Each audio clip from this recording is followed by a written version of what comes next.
You're listening to the Future of Convenience podcast, featuring senior retail executives and experts in the global convenience and mobility industry. Welcome to the Future of Convenience. I'm Harry Milloff, CEO of the Mosely Group, and I'm pleased to be joined by my co-host today, Anthony Wysome. Hello, Anthony. Hi, Harry. It's great to be back on the show. I think of Dan and Caroline, their New Year's resolution was delegation, was it? It's you and I today, and really can't wait to get started. Yeah, it's really fun. You know, I've been working my way up over here at Future of Convenience from a guest to co-host, and now very excited to be in the host chair to talk with the winner of the 2025 Best Foodvenience Store in the World competition. So I had a pleasure of being a judge in this competition, and what's even more exciting is that I will be going there next week to see this all in person and really visit with the team and see firsthand how well they're executing their food service vision. So very excited on this. Insight in Global Convenience has been covering the store and competition extensively. There's going to be a link in this episode notes if you want to read all about the process and the full list of competitors. And we have a ton to talk about today. I really just want to jump right in with today's guests. Anthony, would you mind introducing them? No, I'd be delighted. As you say, Harry, I mean, I think if we get this right, we could both be there ourselves in a few days' time. So this is a great preview. Firstly, we've got Chris Hartman with us today. Chris is the VP of Fuels Marketing and Development. Chris, great to have you on today. Can't wait to get going. Thank you for having me. And also Phil Santini, who's described to us as the food guy, but I think we'll do the full thing. Senior Director of Foodservice and Bar Strategy. So, Phil, really good to meet you. Good morning. Thank you for having me. Well, to start off, just a big congratulations to you both on being the first U.S. company to win the Best Foodvenience Store in the World award. That's huge. And Chris, I want to start with you. What does this global recognition mean for a brand that started as a family farm way back in 1747?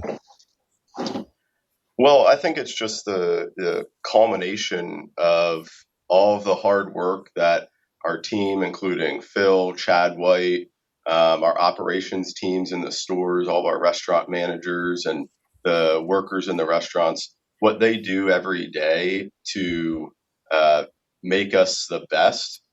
They strive to be number one all the time. And this is just that recognition that I believe is very rightly deserved. And we're extremely excited to continue celebrating being number one in the world. We were up against some great competition, and as a long-term family business and a competitive group here, we really enjoyed competing and being a part of this for the second year. And now it feels great to be on top. It's amazing. Chris, what we'll do, I guess, what would be great. I mean, the first thing to say is that the winning store is a 14,000 square foot, which is a pretty big store by regular convenience standards. But I think what we'll do over the next few minutes is break that down into some of those constituent parts and get your take on how it came about, if that's okay. Absolutely. Let's start with one of the really standout features, which is what you call your 1747 bar and lounge. I mean, this is fascinating to me. I work in the sports industry as well, and just you've in recent years you've had changes of legislation in Pennsylvania. You've had obviously stuff coming through. Can you give us a bit of a take on how this one came about and on how it's been going so far? Absolutely. From a strategic standpoint, in 2016, so now 10 years ago, was the first time in Pennsylvania that convenience stores were legally able to sell beer and wine in stores and alcohol in general in their stores through restaurant licenses. And so that, opened a certain door for us, but it also enabled us to do things that really haven't been done in convenience, which is to have a bar in your store. It wasn't the first thing that we did when we got this, legislation through the House and Senate here in Pennsylvania, but really it was something once we understood how the licensing would work and what we were capable of doing, we put it on our strategic map as something to keep an eye on. And we grew our alcohol business, and it's become a large part of our footprint and what we do. And now almost all of our stores have it here in Pennsylvania and outside of the state. And, that combining with in 2019 being able to add VGTs or video gaming terminals into our stores, which are essentially, the equivalent of a slot machine in a casino, we then saw what, really coincided with each other, which is alcohol and gaming. And we said, well, we're building these big stores. Can we combine these two, and does it make sense? And oh yeah, we also have really great food service, and we think that combines with everything together to form something really great. And what else do people like? They like sports, they like lottery, they like other things to do, they like socializing. And so we really felt that our stores were a great spot to do that, and we felt that we could do it better than maybe some others that we'd be competing against, like other bars and restaurants. And so really, from a strategic standpoint, we, came up with the idea and said, hey, why not us? Why can't we do this? And, and then Phil and the food service team really ran with their side of it as well. And, Phil, why don't you touch on that a little bit? Yeah, I mean, I think Chris kind of nailed it with the culmination of all of these different items coming into play here. So we really have the general convenience store, fueling, the alcohol sales, the video gaming terminals, and this sort of expansive food service program that leans itself towards being a typical sports bar in terms of the cuisine that we're offering. So why not offer all of those under one roof in a dedicated space with some real strategy or purpose behind it? And the best part about this, from my perspective, about being the food service guy, and I come from a restaurant background, culinary school, and quick service restaurants and things like that, from an operational perspective, is bringing all of these things together really leads into what we're trying to drive the industry further past, continue going down the road of being innovative. And now we have that playground to bring all of that together under one roof. So from my perspective, it's a lot of fun. And, we really just sort of touched the surface with it. There's plenty of different things that we can be doing within the space to activate it continuously from a food service perspective, but also from that, sort of dwell experience with games or events or other opportunities within the room. And I think, I was going to add really quickly, I think Phil touched on it well too, that this isn't a finished product. We have some of these stores open, but it's going to evolve over the next several years they're prototypes, right? And you have to test things and learn from them. And it doesn't mean they're bad or there's anything wrong going on. They're doing well, but they can do even better. There's more we can do, and every day is more learning. And we're taking those learnings and building new strategies to enhance the experience for our customers. I think that it's going to be even better over time. It's going to add more value to our customers, that we're not just a breakfast and lunch stop. We're an after work stop. We're an evening stop, whatever you want to call it. We're the destination for watching your favorite sports, meeting up with your friends. And that introduces a new day part for Phil as well from a food perspective, because if there's an area that the convenience store channel has struggled with over forever, it's been the dinner day part. Mm-hmm. And so now Phil gets to be even more creative in that area, because he can go, hey, these folks are here at 6, 7, 8, 9, 10 o'clock. They're not looking for the same thing they're looking for at breakfast or lunch. They're looking for maybe wings or barbecue or something else. And that creativity and the way it's served are things that we're continuing to look at, along with what they want paired with that, from an alcohol perspective, from a sporting perspective, from an event perspective, to really, again, build a great environment that has an experience that people want to come back to. Just one very quick follow-up question on that. So I love the term playground, Phil, that you used in terms of just what you've got there. And I couldn't agree more. It's just brilliant when you can put that kind of space down playing it. one thing that's so far, one event or one game or something that's just surprised you that you've seen that just gives you that sort of sense of what could be here? What have you had in there that no one would have ever seen in a convenience store before? Sure. So, I mean, the combination of bringing, sort of the center store, convenience store, typical framework of this to the bar is working alongside great vendor partners and leveraging some of the other relationships that they have outside of the store. So we did this monster UFC fight event, and we've done several other UFC events after that. That was an activation within the space that really took off, and it also brought together sort of the fun element from the regular everyday customer to now introducing this new experience that they can have within the convenience space.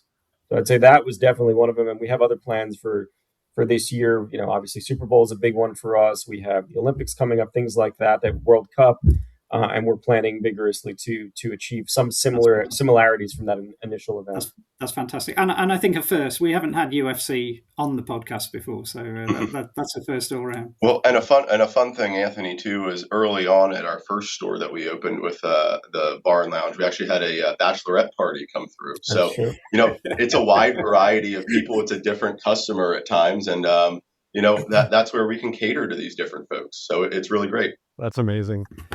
Phil, I'm curious about the menu at 1747 Bar and Lounge, and has there been an evolved menu for this prototype versus what a customer might find in a traditional or some of the other Rutter's locations, or is the menu really kind of in stride with some of the core menu offerings?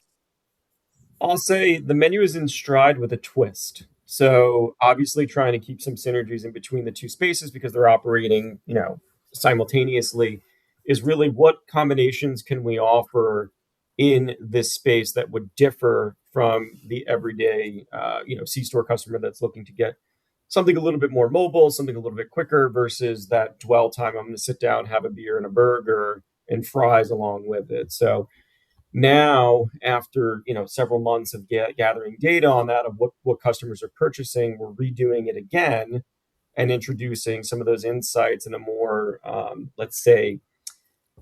I'd say digestible way, right? So if you're looking for a 10-inch pizza on the go, we have a 16-inch pizza. What are we doing with that to differentiate it within the space? And then I kind of look at it like this, like when within our app, there's opportunities and things that we're pushing towards for app exclusive deals. It's kind of like that in-store exclusivity for if you like this particular option, here's the outlet for you to go enjoy that within the space. It's not too different or it's not out of the realm of what you would be able to understand as a customer, but it's just packaged or presented in a different way for you to enjoy this experience. That makes a lot of sense. And, I'm seeing in the notes here that, and I'm sure this is really driven by levels of modifiers and customization, but there's 20 billion food combinations that can be created with the menu today. And I'm curious, I obviously there's not that many items on the menu, but with a level of variety like this that you're describing, I'm curious, how you look at strategic optimization of back of house and how you think about the level of complexities that are going on in a kitchen. How does that work together within your planning? Yeah, I mean, I think the fun part about it that kind of goes back to the playground that I was talking about a little bit earlier. So within the space itself, which is obviously very fun, it's the menu and the way that we build recipes is with that consistency and that operational efficiency in mind. So if we're putting, 2 ounces of a product on something, would that be streamlined across the board? And does it make sense, or do we need to go up? So we're looking for efficiencies through that to get it across, both aspects of the business here. But the real fun part about it is that because we have so many different options and we have a large customization factor of our menu, which we call our made for you menu, there's no boundaries within certain sections of or categories of our menu. So for example, breakfast is like Chris mentioned, we have a lot of typical breakfast items, but those play through many day parts as well. And we have a lot of, protein options that go from lunch that'll translate into our pizza program or a pasta program or something along the lines of that. So there's a lot of different fluidity that we can have with it, which ultimately leads it to fun. And then when we're training or we're introducing something new, it's sort of the status quo of how we build those recipes to make sure that it's consistent across the board. That's great. And oh, go And I ahead. was going to say, I think you need to remember that convenience means a different thing to each person, right? And it means a different thing to you at different times of the day. So in the morning, it's usually speed, right? It means I need something that's going to fill me up, that's going to give me the energy I need to get through my morning. At lunch, you might have a little bit more time, right? And you need something to get you through the rest of the day, through the afternoon, and not make you too tired. But then at night, convenience is really probably location as much as it is the speed of the service inside of it. Of, hey, I have somewhere to go that I can get what I want, and I can sit there, and it's not too far away. It's not off the beaten path too much, but it has everything I need. And so each person at different times of the day has a different convenience need, whether it's delivery, ordering online to pick up, going in store and having it made exactly the way they want it. They all think about it differently. And we try to provide each of those different subsegments what they need at that time. If they want to grab and go, if they want it made for them, if they want it delivered, if they want to just have it waiting there when they get in the store, but it's made the way they want it. We offer all those different avenues. And I think that's where, from a food perspective, we can separate ourselves from a lot of our competitors that aren't even just C-store, but QSRs and sit-down restaurants and things like that we can offer kind of that wide range of options to get your food and how you get your food. That's super interesting. And, how you're describing this, it really does resonate in terms of my experience working throughout the restaurant space, as well as the convenience end. But it's I'm curious, this new design in Milton, it features what's described as restaurant style restrooms and a handshake entrance. And I'm curious, within the strategy of this development, did you feel that you're still kind of fighting the old school stereotype of, getting food at a, dirty gas station or something like that? Are you thinking around how to really recommunicate the positioning? Or do you feel that that's kind of old news now in terms of your brand and Rutters, and that your customers are kind of past that and do look to you as a food destination? Well, I think from a strategic standpoint, Pennsylvania is probably the foremost area in the U.S., if not the world, for convenience. I mean, we've got some of the top competitors around that we go against every single day, and that doesn't deter us. It makes us better, and I think it probably makes everyone a little bit better. And our customers, especially in Pennsylvania and Maryland and even West Virginia, and now we're in Virginia, they're trained that going to a convenience store for food isn't an oddity. And that's the difference between thinking of us as a convenience store versus a gas station. I think that because we started as a food company, we were a farm first, but then a dairy was really how the business started in 1921. We have that reputation and that trust of food handling. And those that started maybe on the other side as a fuel company have to learn that and build that trust. And it takes a long time to build trust. It's quick to lose it, but long time to build it. And we built it over a long period, generations here. And I think it's something that, yes, there's still new people to areas. And as we go into these different areas that go, man, why would I go eat there? And we have to train them a little bit. But once they come in and try the food that Phil and team have curated, it's really, we create repeat customers because they know what they're going to get when they come in. They know the level of service and the smiles on our people's faces and the welcoming feel. And you mentioned, when you come in, it's kind of like a handshake into our vestibules, and then you walk in. All of that stuff is designed with a purpose. We always have a purpose behind what we do. Our bathrooms are very high end, and especially in our new stores, we really took it to another level to say, this means something to people, especially when they're on the road and traveling and trying to decide where they want to stop. Having a clean restroom that's bright and really nice looking. We have a high end lighting in our stores. We have really nice finishes and things like that, along with our bar and lounge.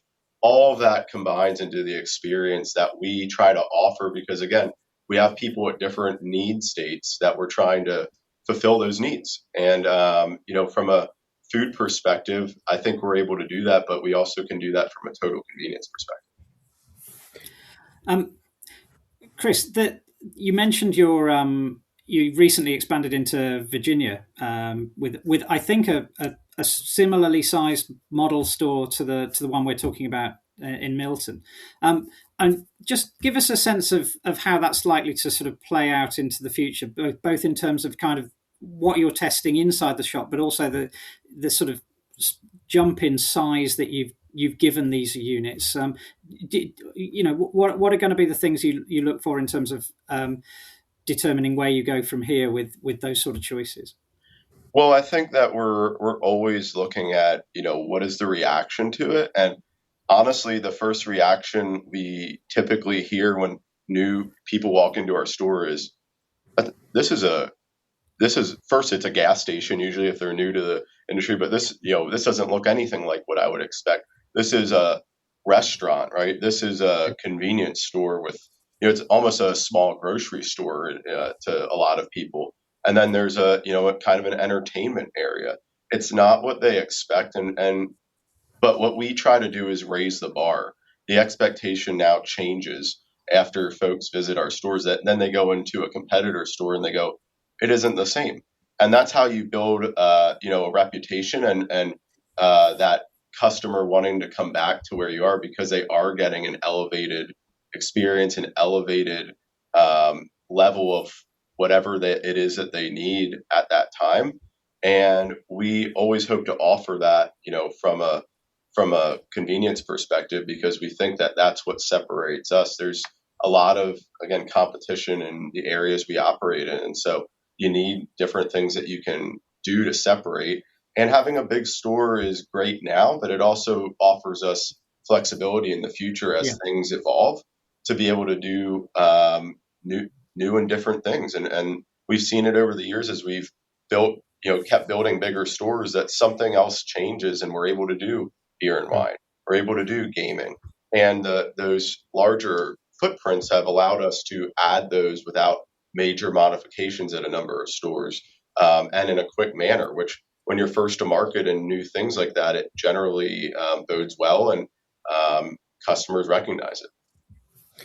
And I think to kind of chime in on that too, I think our tagline is why go anywhere else? So from everything that we do outside of the store to inside of the store, to our curation of products, to our menu, and then to touch on this, the experience overall of coming into the store and seeing what that means, or having that shock and awe moment for some of those newer markets or new areas that we're building and developing these 1747 bar and lounges, or a food service program, or just introducing a new group of people.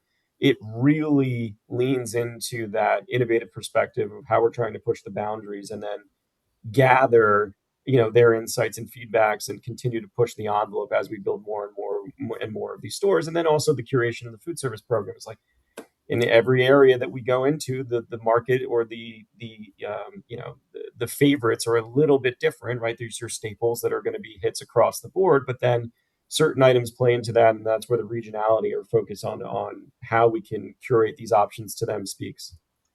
Well, this has been great. And I just have one more question for you, Chris. If you had to describe the Rutter secret sauce in just one sentence, how would you do it? I think it's never afraid to be innovative.